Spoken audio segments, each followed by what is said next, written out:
क्या आपको पता है कि सरकार पैसों को प्रिंट करके सबको बांट कर अमीर क्यों नहीं बना देती देश में? क्या आपने MH370 प्लेन के घटना के बारे में सुना है? और इंडिया के मैप को जब आप देखे होंगे तब आपने क्या नोटिस किया है कि इंडिया के मैप के साथ हमेशा श्रीलंका रहता है। ऐसा किसी देश के मैप पे नहीं देखा जाता है, लेकिन हमेशा श्रीलंका को इंडिया के साथ क्यों दिखाया जाता है? ऐसी रैंडम इंटरेस्टिंग फैक्ट्स आज आप इस वीडियो में जानोगे। वीडियो को पूरा जरूर देखना, वरना आप बहुत कुछ मिस कर जाओगे और आपको पता भी नहीं चलेगा। क्या आपने MH370 प्लेन के घटना के बारे में सुना है? मलेशिया से बीजिंग एक प्लेन को जाना था। 8 मार्च 2014 को रात 12 बजे टेक ऑफ करने के बाद वो प्लेन सिंपली रेडार से गायब हो गया। और इतिहास में पहली बार ऐसी कोई घटना हुई थी जिसमें कि पूरा का पूरा प्लेन रडार से गायब हो गया और आज तक उस प्लेन को फाइंड नहीं कर पाया गया है। ये इंसानी इतिहास की सबसे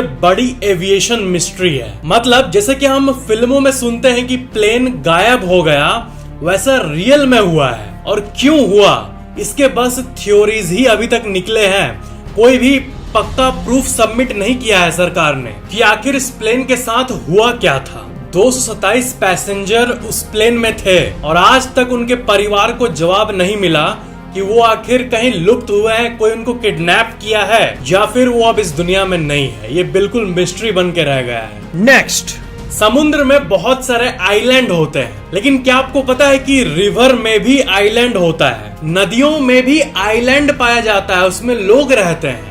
और पूरे विश्व में जितने भी नदियां हैं उनमें से सबसे बड़ा आइलैंड जो है वो भारत के असम में मौजूद है। मजुली आइलैंड इस आइलैंड का नाम है और ये भारत के असम में मौजूद है। पूरे विश्व का सबसे बड़ा रिवर पे मौजूद आइलैंड। नेक्स्ट, ये आपको दुनिया की सबसे अजीब बातों में से लगेगी, एक जियो पॉलिटिकल फैक्ट है। आप अगर इंडिया और बांग्लादेश के बॉर्डर को ऑब्जर्व करोगे तो आप ये देखोगे, मतलब 2015 के पहले अगर आप करते तो आप ये देखते कि बांग्लादेश का जो बॉर्डर है उसके बाद आप बांग्लादेश के बॉर्डर में घुसे, बांग्लादेश के अंदर आ गए। बांग्लादेश के अंदर ऐसे कई एरियाज मौजूद थे जो कि इंडिया में आता था, यानी बांग्लादेश में होते हुए भी उसमें अगर कोई लोग रह रहा है, मतलब वो एरिया बांग्लादेश में होते हुए भी उसका एड्रेस इंडिया का होता था, इंडिया का पिन कोड पड़ता था। और वैसे ही भारत के अंदर भी बहुत सारे छोटे छोटे एरियाज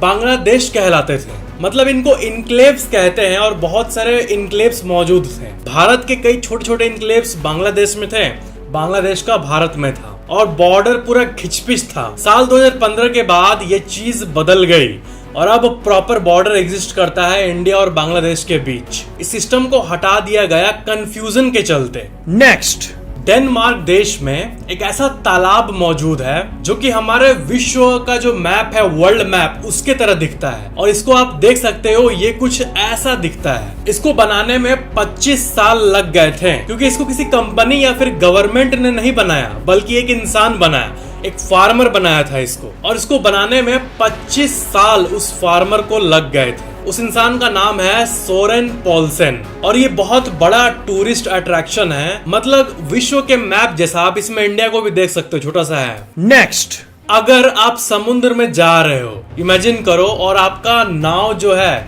या फिर आप जिस शिप पे जा रहे हो वो डूब गया। अब एक लाइफ बोट आपको लकीली मिल गया, लेकिन समुद्र के बीच में हो आप और दूर दूर तक कुछ भी नहीं है, आपके पास एक लाइफ बोट है। क्या आप इस सिचुएशन को सरवाइव कर पाओगे? कैसे सरवाइव करोगे? क्या पियोगे, क्या खाओगे और कहां पॉटी जाओगे? लेकिन एक इंसान है जो कि 438 दिनों तक अकेले समुद्र में था, किसी भी तरह मछलियों को खाकर सरवाइव किया था, अपने ही टॉयलेट को पीकर सरवाइव किया था। और उस इंसान का फोटो आप अपने स्क्रीन पे देख सकते हो। लकीली इसका बोट एक आइलैंड पे आ गया और वहां पे कुछ अननोन लोगों ने इसको रेस्क्यू किया, तभी ये वापस अपने घर आ गया। सोचो जब ये आया होगा वापस घर तो इसको कितना खुशी मिला होगा। ये एक नॉर्मल फिश बेचने वाला बिजनेसमैन था जो कि फिशों को मार कर लाता था और बेचता था। ये और इसका फ्रेंड साथ में गया था एक दिन, लेकिन अनफॉर्चुनेटली उस दिन तूफान आ गया और तब ये हुआ। उसके साथ उसका साथी तो मर गया और ये बचा रहा, और ये थी इसकी कहानी। नेक्स्ट, क्या आपको पता है कि हिमालयाज, ये जो इंडिया के ऊपर हिमालय का रीजन है, ये बहुत ही ज्यादा अंडररेटेड है। ये अगर यहाँ नहीं होता ना तो शायद आप और हम भी यहाँ नहीं होते। सिंपल। क्यों?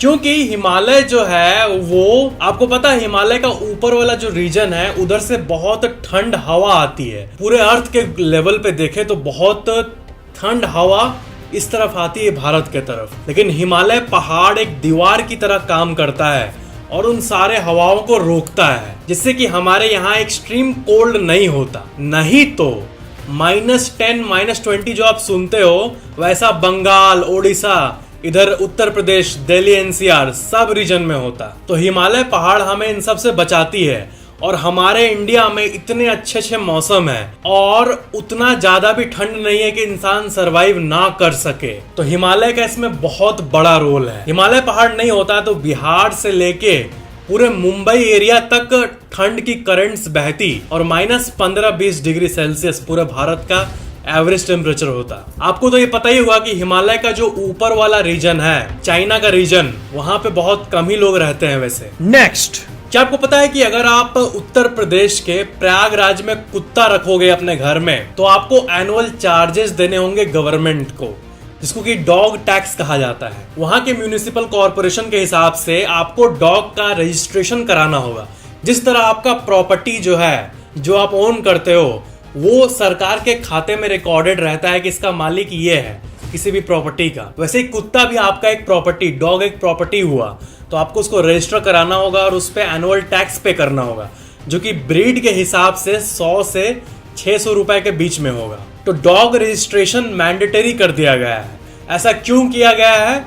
क्योंकि वहां पे ऐसी घटना आई थी कि एक कुत्ते की मालकिन के ऊपर कुत्ते ने हमला कर दिया था। तो जब डॉग रजिस्ट्रेशन होता है सरकार के डिपार्टमेंट में तो आपको एक यूनिक सा चेन मिलता है। जिस तरह गाड़ी में यूनिक नंबर प्लेट मिलता है, वैसे डॉग के लिए आपको चेन मिलेगा और वो डॉग को लगाना होगा। इससे डॉग अगर किसी पे हमला करे, उसको मार दे, काट दे, तो उस डॉग को आइडेंटिफाई किया जा सके, इसीलिए।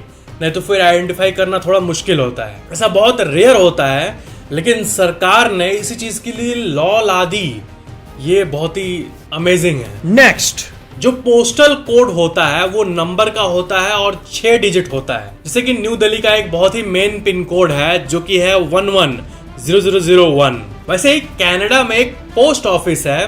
क्या है कि वहां पे ना बच्चे क्रिसमस के time millions of letter Santa Claus को भेजते हैं। तो वहां की गवर्नमेंट ने एक एड्रेस बना दिया सैंटा क्लॉज के लिए, जिसका पिन कोड है हो, जो कि सैंटा क्लॉज का एक स्टाइल है बोलने का। उसी में H0H0H0।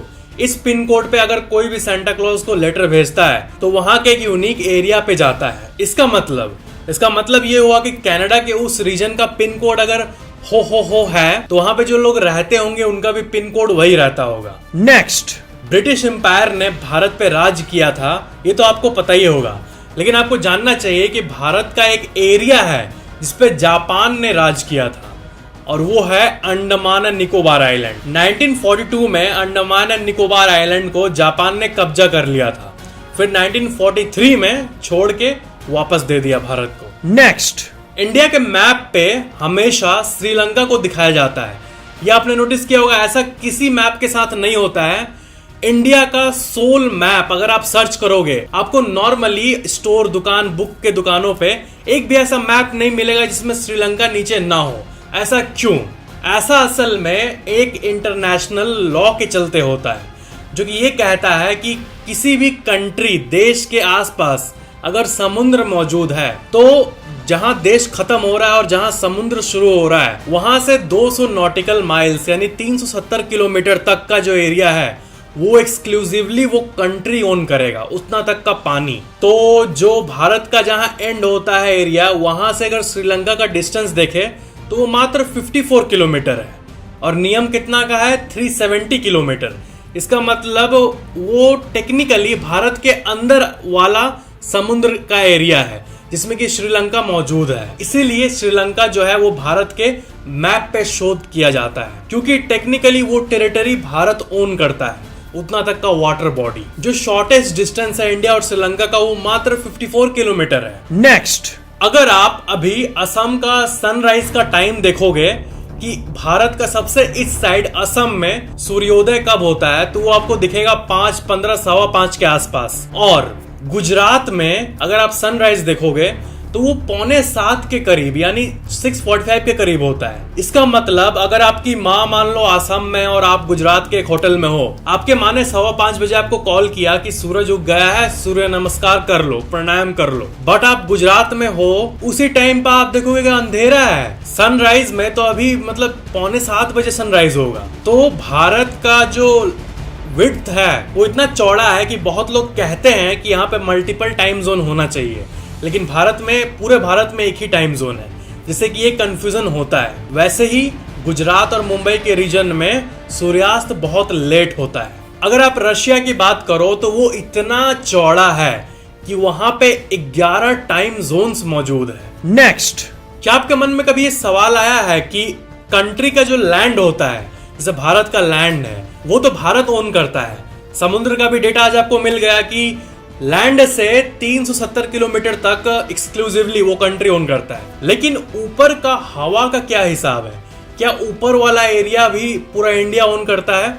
तो जी हाँ, कंट्री का जो ऊपर वाला एयर का एरिया होता है, यहां से लेकर स्पेस तक, वो सब पूरा भारत का है। और धरती के अंदर जो अंडरग्राउंड है वो भी पूरा भारत का है। इनफैक्ट इसके ऊपर इंटरनेशनल एयर लॉ भी मौजूद है। इंटरनेशनल एयर लॉ के हिसाब से कंप्लीट कंट्रोल होता है एयर स्पेस का किसी भी कंट्री का। नेक्स्ट, जो आपके मन में सवाल आता है कि अगर गवर्नमेंट के पास पावर है मनी को प्रिंट करने के लिए, तो सरकार अगर पैसा छाप के सबको बांट दे, जैसे कि मान लो 25-25 लाख रुपए सबके अकाउंट में दे दे, तो इससे तो गरीबी मिट सकती है, हर गरीब के पास 25 लाख रुपए आ जाएंगे। लेकिन ये लॉजिक क्यों काम नहीं करता है, इसके बारे में आपको थोड़ा मोड़ा आइडिया होगा शायद, लेकिन आज आपको पूरी तरह से क्लियर कर देता हूँ पूरा बेसिक से। मान लो एक देश है जहाँ पे सिर्फ और सिर्फ 3 इंसान है, सबके पास 2 रुपए है, ठीक है, और एक एसेट है, एक ऐसी कोई चीज है जो कि हमें सर्वाइवल के लिए नीडेड है, जैसे कि चावल है। तो सबके पास 2 रुपए है, सबके पॉकेट में 2 रुपए है, तो चावल की कीमत 1 रुपए किलो है, ठीक है। तो जिसके पास 2 रुपए है, 3 इंसान है कंट्री में, तीनों के पास 2 रुपए हैं, चावल का प्राइस 1 रुपए केजी है, तो वो चावल को खरीद के सरवाइव कर सकता है, ठीक है। अब मान लो उन्होंने मनी प्रिंटिंग कर दिया, बहुत सारा मनी प्रिंट किया, अब तीनों के पास 1,000 रुपए हैं। बात यह है कि तीनों के पास ही आ गए हैं 1,000, 1,000, 1,000। तो अब जब वो दुकान जाएंगे चावल लेने के लिए, तो वो कितना पे करेंगे? 1 रुपए पुराना प्राइस तो पे करेंगे नहीं चावल के लिए, क्योंकि अब सबके पास 1,000 रुपए है, तो हर कोई 1,000 रुपए तक प्राइस देने के लिए सक्षम है, वो सब बिडिंग करेंगे।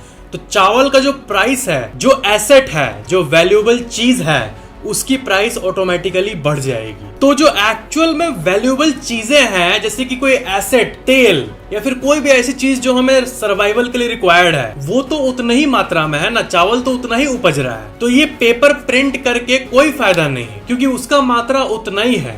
अब 1,000 रुपए सबके पास अगर आ गए तो सब कोई ही ज्यादा देने के लिए तैयार हो जाएगा, फिर 1,000 रुपए की भी कोई वैल्यू नहीं होगी। रियल में चावल कितना है पूरे देश में, वो पावर को तय करता है। तो हमारे जो रिसोर्सेस है वो बढ़ने चाहिए, सर्विस देने की क्षमता पूरे विश्व को वो बढ़नी चाहिए, ऐसे डेवलपमेंट होनी चाहिए। पैसा प्रिंट करने से तो पैसे की वैल्यू कम हो जाएगी। अब सबके अकाउंट में 50 लाख रुपए आ गए तो सब्जियों का दाम पता है 10 लाख रुपए केजी तक चला जाएगा, क्योंकि हर कोई ही देने के लिए तैयार हो जाएगा, क्योंकि सबके पास है। तो 50 लाख रुपए सबके पास आ गए तो अब 5 करोड़ रुपए नया 50 लाख बन जाएगा।